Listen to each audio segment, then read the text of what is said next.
Bharat 21 news में आपका स्वागत है। मैं हूं प्राची अवस्थी। एक तरफ देश में जहां कोरोना वायरस फैला हुआ है, काम धंधे बंद है, अर्थव्यवस्था चौपट, वहीं केंद्र की भाजपा सरकार ने रक्षा प्रतिष्ठानों को निगमीकरण करने का ऐलान कर दिया है।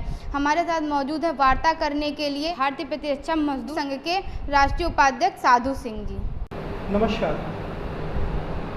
देश एक लॉकडाउन की स्थिति में कोरोना बीमारी की वजह से सरकार ने इस बीमारी से जूझ रहे भारतवासियों को एक आर्थिक पैकेज भी दिया 20 लाख करोड़ का अर्थव्यवस्था के उत्थान हेतु। इसी बीच सरकार ने ऑर्डिनेंस फैक्ट्री बोर्ड और संस्थानों के निगमीकरण की बात भी कर दी है। जैसा कि आप जानते हैं, सरकार द्वारा प्रस्तावित निगमीकरण को लेकर के इन संस्थानों में कार्यरत कर्मचारियों में एक भय की स्थिति व्याप्त है, जिसको लेकर हम यहाँ उपस्थित हुए हैं। सरकार ने निगमीकरण प्रस्तावित किया है, ये क्या है और इसके बारे में संगठन और कर्मचारियों के क्या विचार हैं? देखिए, जैसा आपने बताया कि लॉकडाउन की स्थिति में जो कोरोना महामारी के चलते 20 लाख करोड़ का एक आर्थिक पैकेज सरकार ने घोषित किया और उस 20 लाख करोड़ के पैकेज को 3 दिन तक उसको डिस्ट्रीब्यूट किया, किसको कितना देना है, क्या नहीं देना है। और चौथे अंतिम दिन हम सबको बड़ा आश्चर्य हुआ कि उसका जो है 20 लाख करोड़ के पैकेज से क्या लेना देना सरकार ने, जो कि वित्त मंत्री ने जो घोषणाएं की, जैसे उन्होंने कहा कि हम जो है जो कोल डिपार्टमेंट है, कोल डिपार्टमेंट का जो है हम कॉमर्शलाइजेशन करेंगे, यानी वो एक जो पब्लिक सेक्टर यूनिट है अच्छे से काम कर रही है उसमें हम निजीकरण करेंगे। 50 ब्लॉक जो है हम निजी क्षेत्र को देंगे। वहीं पर उन्होंने बैंकों के निजीकरण की बात की, LIC में FDI बढ़ाने की बात की और साथ ही साथ ऑर्डिनेंस फैक्ट्री का कॉर्पोराइजेशन की घोषणा की। दोहराया उन्होंने 3 बार एक बात कही कि जो है हम इसका कॉर्पोराइजेशन कर रहे हैं, हम जो है प्राइवेटाइजेशन नहीं कॉर्पोरेटाइजेशन कर रहे हैं। तो जो कॉरपोरेशन में ऑलरेडी काम कर रहे हैं उनको निजी क्षेत्र में भेजना और जो एक विभागीय रन कर रही ऑर्डिनेंस फैक्ट्री का कॉर्पोराइजेशन करना, ये सीधे निजीकरण की ओर ले जाना है। और इसका जो है जीता जागता एग्जाम्पल स्वयं वित्त मंत्री ने उसी दिन घोषणा की कि डिफेंस के अंदर जो FDI है वो FDI 49% से बढ़ा करके हम उसको 74% करेंगे, यानी ऑर्डिनेंस फैक्ट्री में आपका विदेशी पूंजी निवेश 74% तक हो सकता है। अच्छा, यहाँ पे एक सवाल बनता है सर जी। सर ये बताइए, जैसे सरकार कह रही है, ये पैकेज दे के सरकार ने कहा कि हम इन योजनाओं से देश में बेरोजगारी जो बढ़ रही है उसका उन्मूलन करेंगे। तो ये बताइए, क्या एज ए संगठन वो बेरोजगारी उन्मूलन का जो इन्होंने तरीका आजमाया है, इसका आपके का क्या कहना है इसके बारे में? देखिए, ये जो इन्होंने घोषणाएं की हैं अंतिम दिन, इससे बेरोजगारी और बढ़ेगी, घटने की बजाय बढ़नी है। ये एक ऐसा समय है जब तुरंत रोजगार की आवश्यकता है और आज जो है तुरंत रोजगार जो है, ये जो आयुध कारखाने हैं 41 आपके जो है, इनमें रोजगार आज की स्थिति में आप दे ही नहीं सकते। अगर इनका आप कॉरपोरेशन करेंगे, इसका स्ट्रक्चर बदलेंगे तो समय लगेगा। यहाँ पर जो है अगर किसी को रोजगार की उत्पत्ति होती भी है तो 4 से 5 साल लगेंगे, जबकि आज जो है देश के युवा वर्ग को तुरंत नौकरी देने की आवश्यकता है। तो सरकार की इस घोषणा से रोजगार इन क्षेत्रों में बढ़ने वाले नहीं हैं। आप निश्चित रूप से मानिए ऑर्डिनेंस फैक्ट्री में आज रोजगार बढ़ने की बिल्कुल एकदम संभावना नहीं है। जो इन्होंने कोल का किया है, कोल में जो आप प्राइवेटाइजेशन करके जो है निजी कंपनियों को जो दे रहे हैं, अगर जो है जो कोल का जो कॉरपोरेशन है उसको ही उस काम में लगाया होता तो वहाँ पर रोज़गार बढ़ सकते, तो वहाँ पर भी रोज़गार दिए जा सकते थे। प्राइवेट सेक्टर से ज़्यादा रोज़गार आप जो है वहाँ पर पब्लिक सेक्टर यूनिट के रूप में वहाँ पर दे सकते थे। तो ये जो सरकार ने किया है कि हम इससे रोज़गार बढ़ाएंगे, ये बात बिल्कुल मानने वाली नहीं है। इससे रोज़गार बढ़ने वाले नहीं हैं, रोज़गार घटने वाले हैं। ये सरकार का जो कदम है ये जो है रोज़गार को घटाने वाला है। वर्तमान की केंद्र की भाजपा सरकार रक्षा प्रतिष्ठानों का निगमीकरण कर रही है जी, इससे सरकार को क्या फायदा, कर्मचारियों को क्या नुकसान? देखिए, सरकार को ऐसा लगता है कि हम अगर इनका निगमीकरण करेंगे, हम ऑर्डिनेंस फैक्ट्री को स्टॉक एक्सचेंज में जो है शेयर मार्केट में लिस्टेड करेंगे, तो यहाँ बहुत सारा पैसा निजी क्षेत्र से आने वाला है। लोग जो है इसके शेयर खरीदेंगे और विदेशी पूंजी निवेश होगा। इससे जो है जो हम ऑर्डिनेंस फैक्ट्री के ऊपर खर्च करते हैं उसमें जो है एक भारी कटौती होगी, सारा कुछ संसाधन हमें बाहर से मिल जाएगा। सरकार की ये भूल है, सरकार यहाँ पर गलती कर रही है। 26% माननीय अटल बिहारी वाजपेयी जी की सरकार के टाइम पर FDI हुआ, कुछ भी नहीं आया। फिर मनमोहन सिंह जी की सरकार में 49% किया गया डायरेक्ट रूट से, फिर भी जो है कुछ नहीं आया। अब ये 74%, 49 इन्होंने दोबारा किया, फिर 74% कर रहे हैं। जब जो है 1% भी जो ऑर्डिनेंस फैक्ट्री का खर्चा है, 1% भी विदेशी पूंजी निवेश 49% के तहत नहीं आया, तो सरकार का ये दिवा स्वप्न है कि हम 74% करके यहाँ पर जो है निवेश करा लेंगे, तो ये निवेश होने वाला नहीं है, ये पूरी तरह से गलत है। कर्मचारियों का क्या नुकसान है, आप सभी जानते हैं कि कर्मचारी सरकारी कर्मचारी के रूप में भर्ती हुआ है, उसको जो सुविधाएं मिलनी चाहिए वो सुविधाएं मिल रही हैं। कॉरपोरेशन का कर्मचारी बनने के बाद उनका हमेशा आज क्या है कि हमें जो वर्कलोड मिलता है वह वर्कलोड हमें आर्मी, एयरफोर्स और नेवी देती है, और वो वर्कलोड कभी भी निश्चित नहीं होता कितना आपको काम करना है। तो कभी हमें बहुत बड़ा वर्कलोड मिलता है, कभी बहुत छोटा हो जाता है। तो जब हमें वर्कलोड ये नहीं देंगे, कम देंगे, तो हम अपने जो वेतन भत्ते हैं जो कॉरपोरेशन में हमें कमाने होंगे उनको हम किस तरह से कमाएंगे। सबसे बड़ी कठिनाई जो है यह है कि हमारे पास वर्कलोड कहाँ से आएगा। पिछले बार जो अगस्त में स्ट्राइक हुई थी कॉरपोरेशन को लेकर के, सरकार से जब हम लोगों ने कहा कि आप हमें ये बताइए कि आप हमें 30,000 करोड़ पर ले जाना चाहते हैं, 30,000 करोड़ का वर्कलोड कहाँ से देंगे, तो सरकार के जो प्रतिनिधि थे, जो अधिकारी वर्ग था, उसने कहा कि हम कोई गारंटी नहीं ले सकते।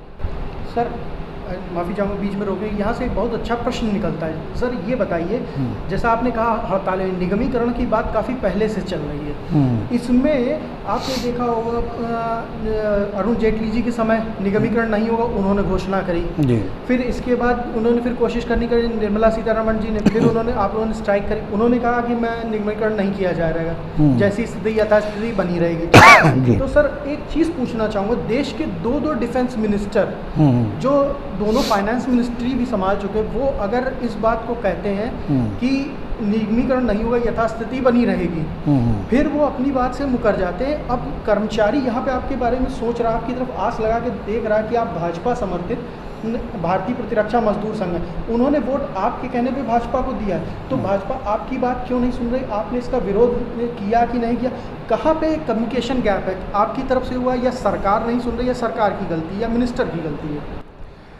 देखिए, मोदी जी की सरकार जब आई देश के अंदर, पहली बार आई, तो सर्वप्रथम अब तक जो है इस देश को मोदी सरकार ने 4 रक्षा मंत्री दिए। पहले रक्षा मंत्री स्वर्गीय अरुण जेटली जी थे, उनके टाइम पर कॉरपोरेशन और FDI की बात हुई, हम लोगों ने उनके साथ जो है बहस की, लड़ाई लड़ी, और अरुण जेटली जी ने माना कि कॉरपोरेशन करना ऑर्डिनेंस फैक्ट्री को बर्बाद करने जैसा है, और साथ ही साथ उन्होंने कहा कि 100% FDI की बात उस समय हो रही थी, 100% FDI रक्षा क्षेत्र में करना अपने देश की कमज़ोर करने के बराबर नहीं। उसके बाद जो है मनोहर पारिकर जी आए, मनोहर पारिकर जी के कार्यकाल में भी ये फाइल आगे बढ़ी। मनोहर पारिकर जी का भी मानना था कि कॉरपोरेशन से कोई समस्या का हल नहीं होगा, हम इसको कॉरपोरेट जैसा बनाएंगे, हम जो है इसको व्यवसायिक बनाएंगे, लेकिन इसी आइडेंटिटी में, मतलब डिफेंस के अंदर ही इसका रन करते हुए हम इसको जो है लोड देंगे। और 20,000 करोड़ तक का जो है उन्होंने उत्पादन लक्ष्य में 3 बार में दिया। जैसे ही वो जो है रक्षा मंत्री पद से हटे, श्रीमती निर्मला सीतारमण जी रक्षा मंत्री बनी, तो सबसे पहला काम हुआ कि उन्होंने जो हमारा बजट था, जो 20,000 करोड़ की तरफ ले जाने की बात हुई थी, उसको घटा करके तुरंत 6,000 करोड़ कर दिया। अब जब 6,000 करोड़ कर दिया तो हमने उनके साथ फिर लड़ाई लड़ी, और लड़ाई लड़ने के बाद हम उसको जो है 17,000 करोड़ तक का बजट 2017-18 में कराने में सफल तो हुए। लेकिन मैडम का शुरू से एक तर्क यही रहा है कि यहाँ पर FDI होना चाहिए, यहाँ पर जो है पूंजी निवेश बाहर से होना चाहिए, प्राइवेट सेक्टर को इसमें बढ़ावा मिलना चाहिए। तो आज से नहीं, बहुत लंबे समय से प्राइवेट सेक्टर को बढ़ावा देने का काम सरकारें करती आई हैं। अटल जी ने किया, मनमोहन सिंह जी ने किया, उसके पहले राजीव गांधी जी ने किया। सबसे पहला अगर ऑर्डिनेंस फैक्ट्री के साथ कुठाराघात किया था तो माननीय राजीव गांधी जी की सरकार के टाइम पर हुआ।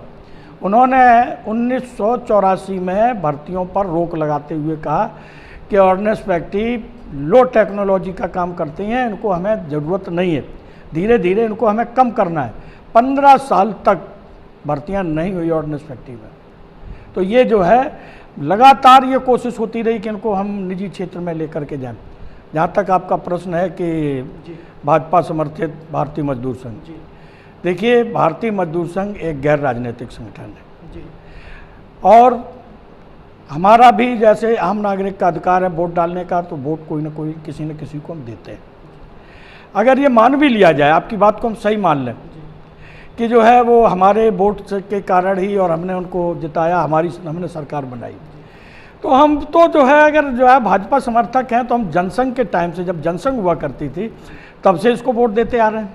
ये बात हम आपकी मान रहे हैं, नहीं, एक मजदूर का, सर मैं माफ़ी चाहूँगा, लेकिन एक मजदूर का एक नज़रिया है, व्यू पॉइंट, जो इन फैक्ट्री में लोग काम कर रहे हैं, अगर उनकी बात करी जाए, वो तो आशा से आप ही की तरफ देख रहे हैं। आपकी बात बिल्कुल सत्य है, एक जनमानस में ये भावनाएं हैं, लेकिन मैं आपको जो है थोड़ा सा पीछे ले जाना चाहूँगा।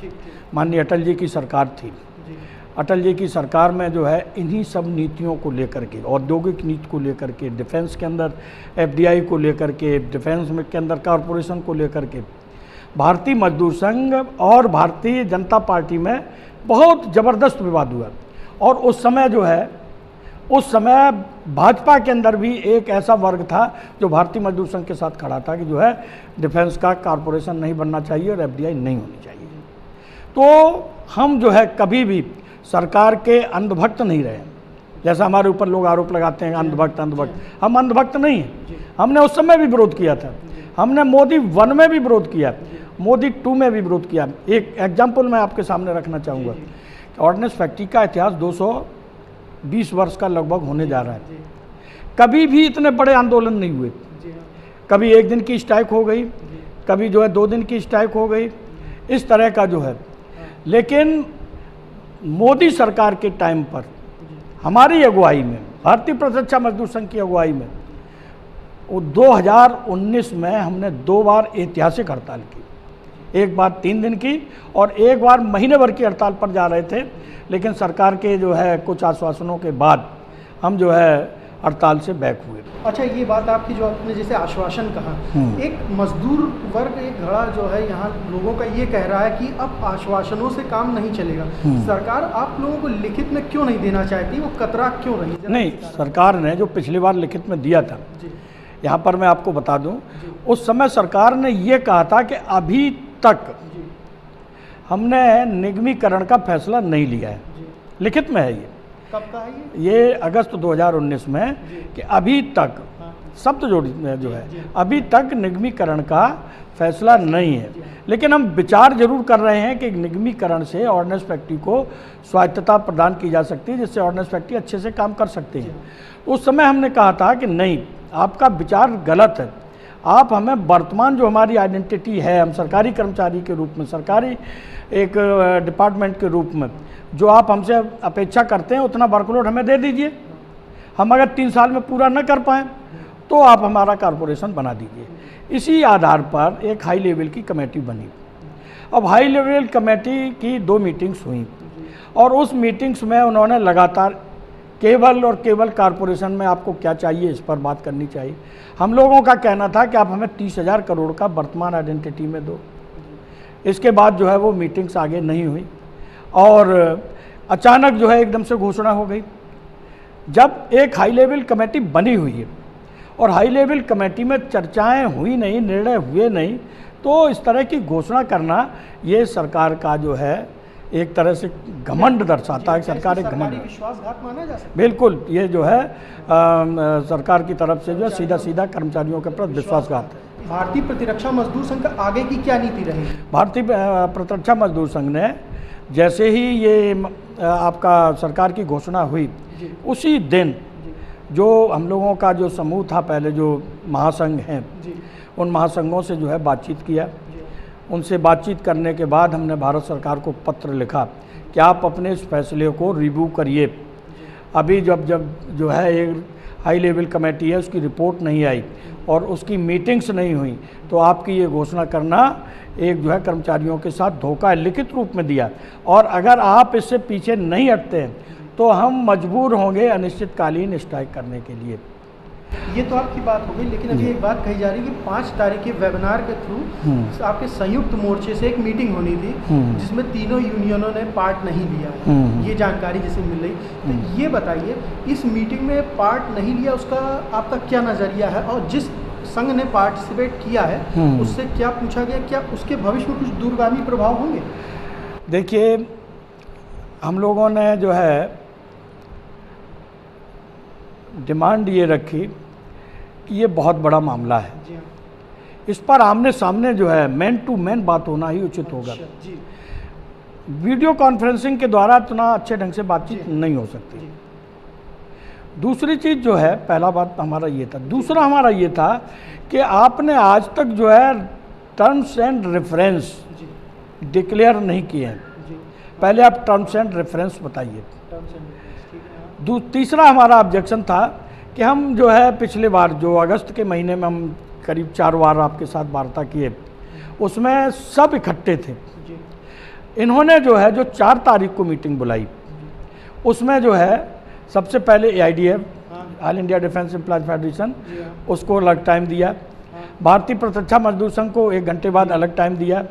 INDWF को 1 घंटे बाद अलग टाइम दिया। और जो CDRA है, जो हमारे यहाँ जो सर्विस एसोसिएशन है, उनका जो संगठन है उसको दूसरे दिन टाइम दिया। और एक NDGBO करके है, उसको अलग टाइम दिया। तो हम अलग अलग टाइम दिया। इसके ऊपर हमारा ये था कि आप सबको एक साथ समय दीजिए, उसके लिए वो तैयार नहीं थे। कहीं ना कहीं फूट डालो राज करो अंग्रेजों यस की नीति यस, लग रही। बिल्कुल बिल्कुल। तो आपसे हम एक चीज़ और पूछना चाहेंगे, जब ये सवाल उठा कि यहाँ पे जो सरकार निजीकरण करे, इसके लिए जैसे आपने कहा कमेटी भी बनाई, उस कमेटी में कितने मजदूर प्रतिनिधि थे जो खास सीधे सीधे आपके संगठन से जुड़े थे, मजदूरों की आवाज़ उठाते थे? देखिए, जो हमारे से जुड़े हुए उसमें 2-2 लोगों का प्रतिनिधित्व था। तो हमारे महामंत्री श्री मुकेश सिंह जी उसके मेंबर थे, मैं स्वयं जो है उस कमेटी का सदस्य हूँ। AIDF की तरफ से मिस्टर SN पाठक जो कि जबलपुर में रहते हैं, वो इसके मेंबर हैं। और जो उनके जनरल सेक्रेटरी हैं श्री कुमार जी, वो इसके मेंबर थे।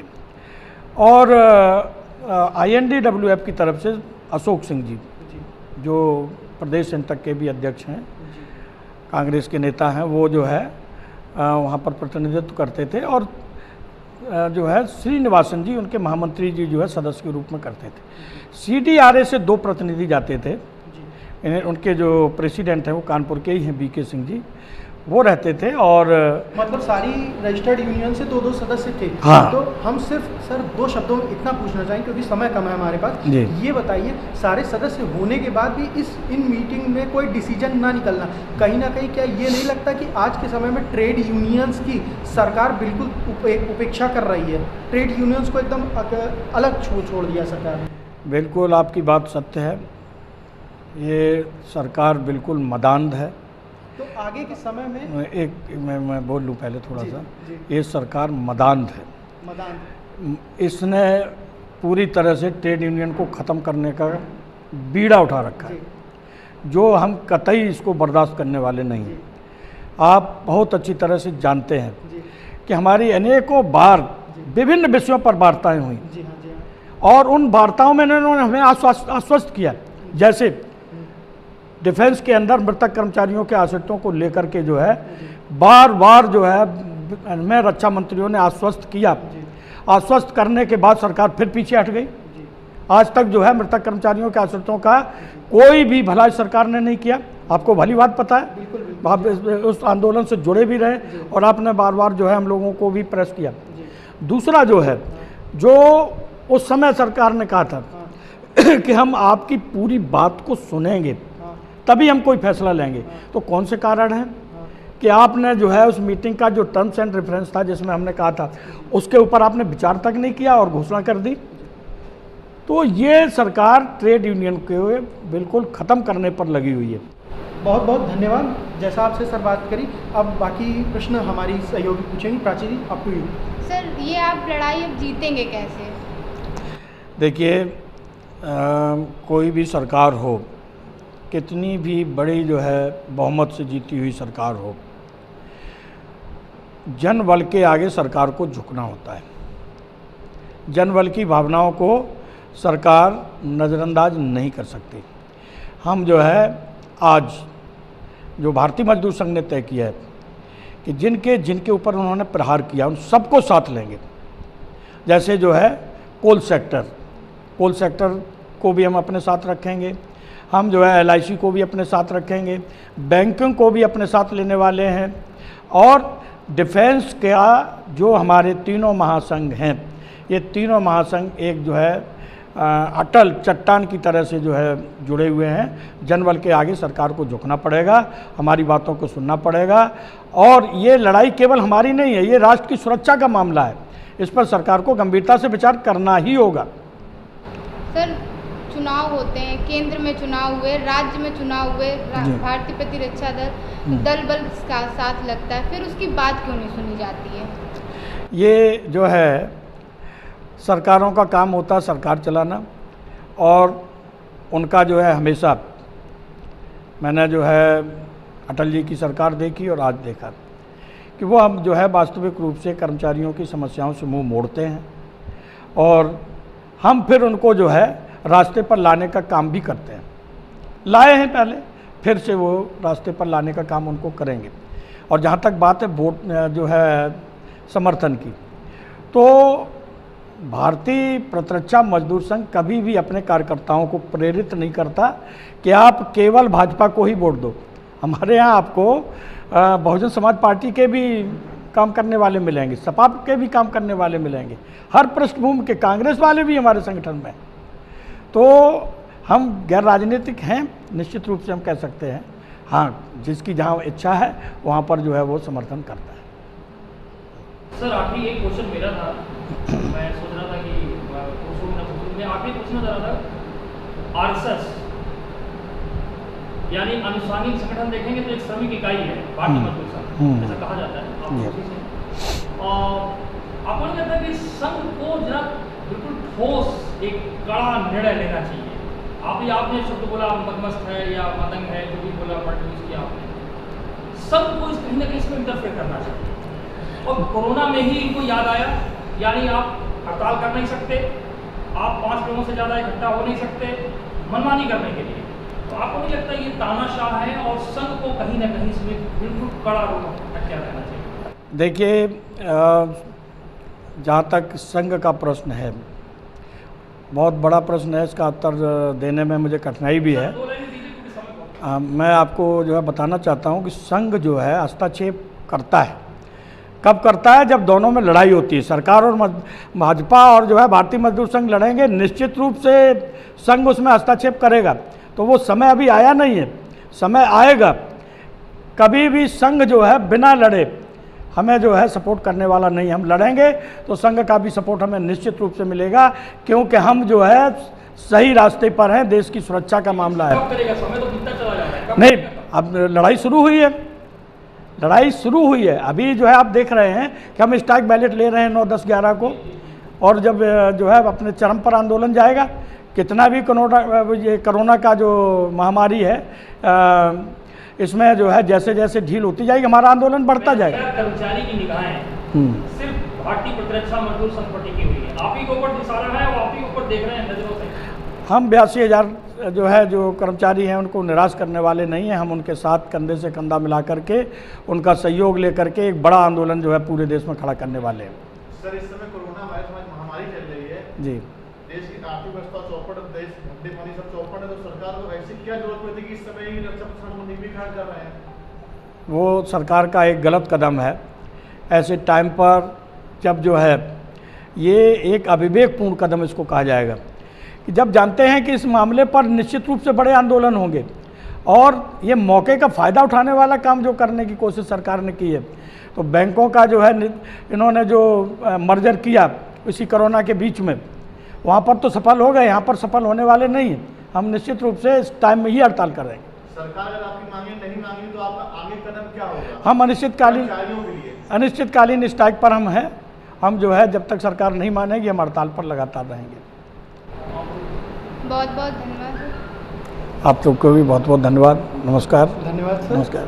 जैसा कि आपने देखा, साधु सिंह जी से हमने बात की, जैसा कहा इन्होंने, जस राजा मदान है तो प्रजा आंदोलन में जुटी है। अब आगे देखने ये काफ़ी रुचिकर होगा कि आगे कौन सा आंदोलन होता है, सरकार झुकती है या आगे अपने ही स्टैंड पे बनी रहती है।